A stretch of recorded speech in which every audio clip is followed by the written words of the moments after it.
Hello everyone, welcome to Edubolt. मैं हूं आपकी educator Saranya and from today हम लोग स्टार्ट करते हैं डेली करेंट अफेयर्स सीरीज़, जहां पे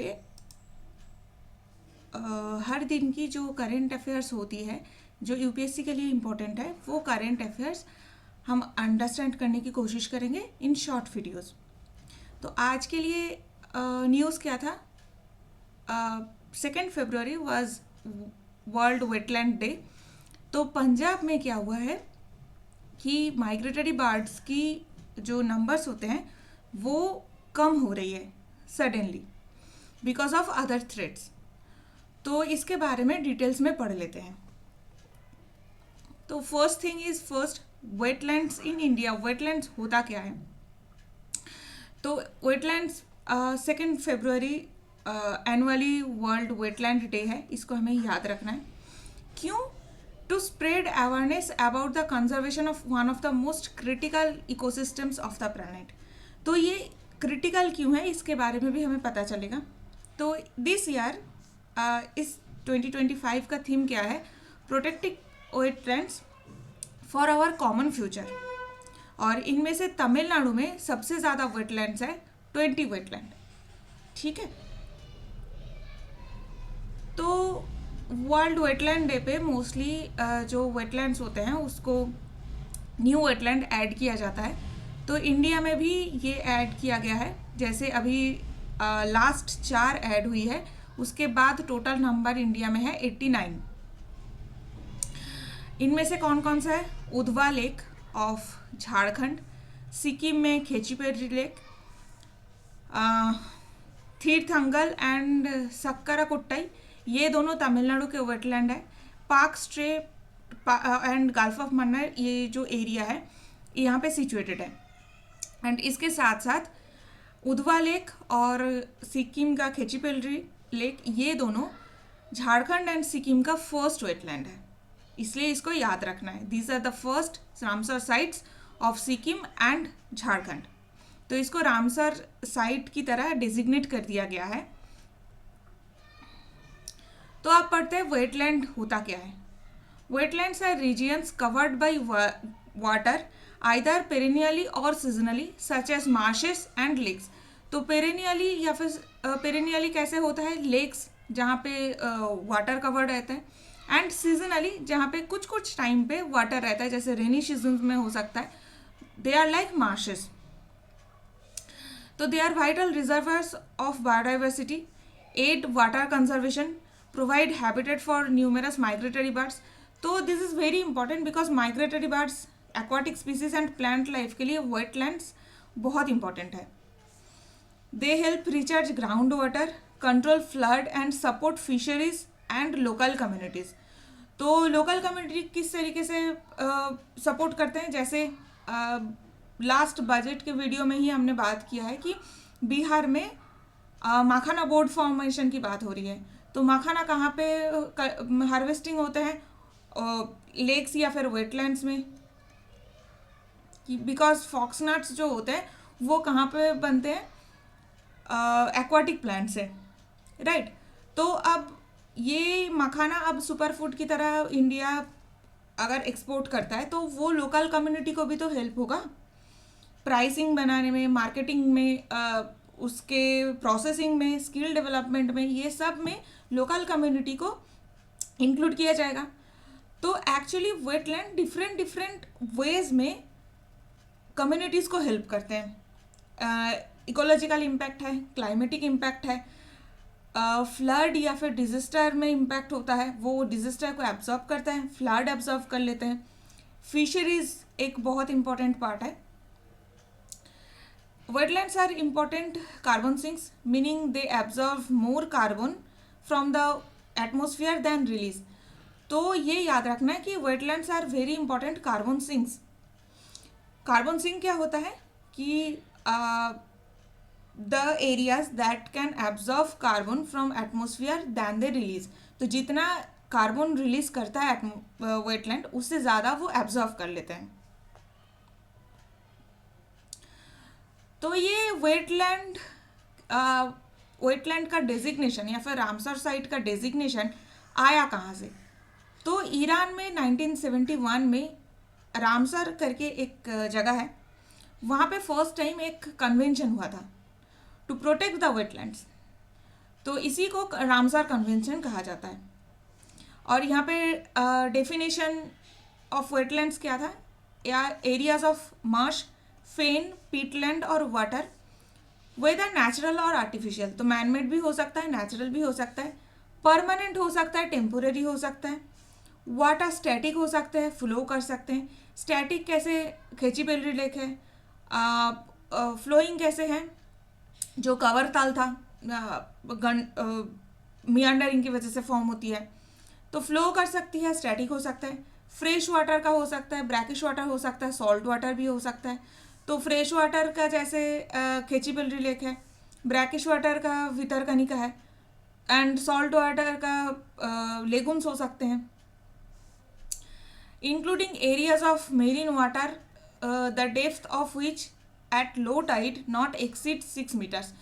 तो लो टाइड के टाइम पे अगर मेरीन वाटर है, तो लो टाइड के टाइम पे उसके वाटर डेप्थ 6 मीटर से कम नहीं होनी चाहिए। तो ये था रामसर कन्वेंशन में वेटलैंड की definition. This sites receive international support for conservation and management. तो अगर रामसर साइट की रेजिग्नेशन मिल जाता है तो होता क्या है, that international community supports the conservation and the management of that site. Next आते हैं पंजाब के वेटलैंड के बारे में। क्यों स्पेसिफिकली न्यूज़ पंजाब का था, तो पंजाब में 6 मेजर वेटलैंड्स है, जिसमें नॉर्थ इंडिया के लार्जेस्ट हरिके वेटलैंड भी है। तो see this is Harike wetland, okay. इसके साथ साथ कंजली वेटलैंड जो है वो कालीबेन रिवर के साइड पे फॉर्म होते हैं, एंड यहाँ पे बहुत सारे फिश स्पीसीज, टार्टल्स, कछुए एंड माइग्रेटरी बर्ड्स देखने को मिलता है, ओके। तो इसीलिए यही इम्पोर्टेंट है। रोपर वेटलैंड कहाँ पे है, सतलज रिवर के बैंक में रोपर वेटलैंड है। नंगल वेटलैंड एक बहुत की पार्ट है वाकरा नंगल रिजर्वायर प्रोजेक्ट का, जो जहाँ पे ऑलमोस्ट 40,000 से ज़्यादा माइग्रेटरी बर्ड्स देखने को मिलता है। तो वाकरा नंगल जो रिजर्वायर है वहाँ पे नंगल वेटलैंड बहुत फेमस है। This is Nangal wetland, this is Ropar wetland. Next है कि बियास कंजर्वेशन रिजर्व, जो बियास रिवर के नाम पे है, एंड इस एरिया पे इंदस रिवर डॉल्फिन मिलता है, टर्टल मिलता है, फ्रेश वाटर फिश मिलता है। तो एक चीज़ यहाँ पे याद रखना है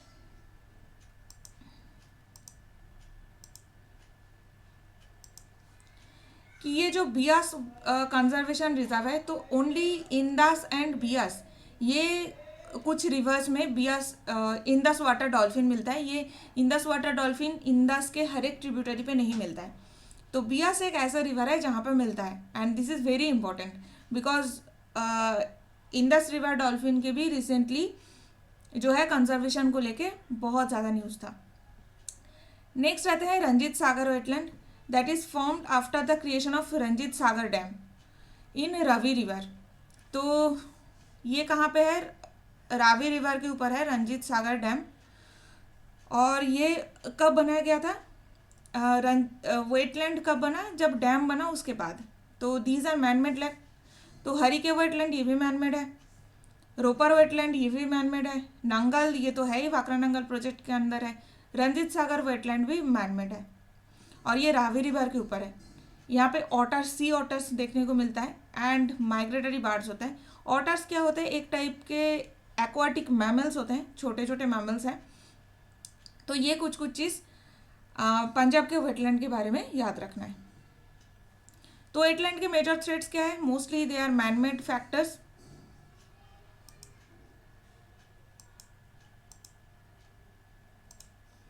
mostly they are the manmade factors like habitat destruction. Habitat destruction disaster की वजह से भी हो सकता है, ह्यूमन एक्टिविटी की वजह से भी हो सकता है, बायोडाइवर्सिटी का डिक्लाइन हो जाना, वाटर बॉडी कंटेमिनेट हो जाना।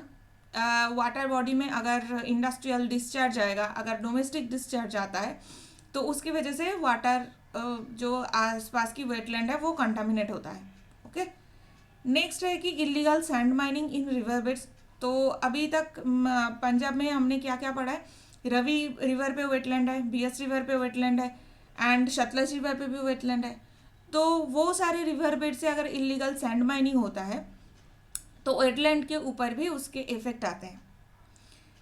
नेक्स्ट और एक बहुत बड़ा डिस्चार्ज है, क्योंकि पंजाब एक एग्रीकल्चरल सोसाइटी है, तो जितने भी पेस्टिसाइड्स एंड फर्टिलाइजर्स फील्ड में यूज़ होता है, खेत में जितने भी पेस्टिसाइड्स और खाद यूज़ होता है, वो सब बारिश में या फिर इरिगेशन के टाइम पे पानी से धो के ये वेटलैंड पे जाके कंटामिनेट करता है वेटलैंड को। वाटर बॉडीज़ को पहले कंटामिनेट करते हैं, छोटे छोटे वाटर बॉडीज़, उसके बाद वो फ्लो करके रिवर में जाते हैं एंड फिर जो वेटलैंड्स है उसको भी कंटामिनेट करते हैं। तो this is one of the major threat for the wetland and इसी के वजह से ही पंजाब में जो माइग्रेटरी बर्ड्स आते थे विंटर के टाइम पे, उसके नंबर काफ़ी कम हो गया है। तो वेटलैंड का कंजर्वेशन एफर्ट क्या क्या हम कर सकते हैं। सबसे पहले तो एफोरेस्टेशन, हमें प्लांट लगाना है, नेटिव जो ट्रीज़ उस एरिया का है उसको लगाना है। सॉइल को कंजर्व करना है। कैसे? एक्सेस फर्टिलाइज़र नहीं होनी चाहिए, एक्सेस पेस्टिसाइड्स नहीं होनी चाहिए, तभी वो कंजर्व करेगा ना। क्योंकि अगर एक्सेस पेस्टिसाइड्स हम यूज़ करते हैं तो सॉइल के जो अच्छे बैक्टीरियाज होते हैं, अच्छे माइक्रो ऑर्गेनिजम्स होते हैं, वो भी मर जाते हैं। तो सॉइल की क्वालिटी कंजर्वेशन बहुत इंपॉर्टेंट है। नेक्स्ट है कि इलीगल माइनिंग, ये जो सैंडमेंट में माइनिंग होती है, सैंड माइनिंग, उसको बंद करने की ज़रूरत है। तो इसके लिए police, forest department and the administration सबको साथ में काम करना होगा। नेक्स्ट है कि पब्लिक अवेयरनेस, ये सबसे ज़्यादा ज़रूरी है। जब तक लोगों को समझ में नहीं आएगा वेटलैंड की यूज़फुलनेस के बारे में, वो क्लाइमेट में कैसे हेल्प करते हैं, वो हमारी सोसाइटी को कैसे हेल्प करते हैं, जब तक ये अवेयरनेस लोगों पे नहीं आएगा तब तक के लिए वेटलैंड को आप किसी भी तरह नहीं बचा सकते। क्योंकि वेटलैंड के ऊपर अब ऐसे नेशनल पार्क की तरह तो है नहीं कि वहाँ पे ह्यूमन एंट्री नहीं है या फिर परमिशन के साथ जा सकते हैं। तो रामसर साइट्स या फिर वेटलैंड क्या होता है, पब्लिक के लिए हमेशा अवेलेबल रहता है। तो वहाँ पे गंदा ना करना, लिटरिंग ना करना, वहाँ पे प्लास्टिक्स ना फेंकना। उस एरिया पे अगर पिकनिक कर रहे हैं या फिर घूमने गए हैं तो उसके बाद वापस आते टाइम अपने जितने भी सामान है इंक्लूडिंग प्लास्टिक्स सबको साथ में ले आना एंड उसको प्रॉपर तरीके से डिस्चार्ज करना। तो ये सारे पब्लिक अवेयरनेस की ज़रूरत है, अदरवाइज कंजर्वेशन एफर्ट्स पॉसिबल नहीं होता। तो ये कुछ पॉइंट्स हैं जो हमने अभी डिस्कस किया है। आई होप आप लोगों को समझ में आ रहा है एंड ऐसे ही छोटे छोटे वीडियोस आते रहेंगे। स्टे ट्यून्ड, तब तक के लिए like share subscribe to the Edu gold.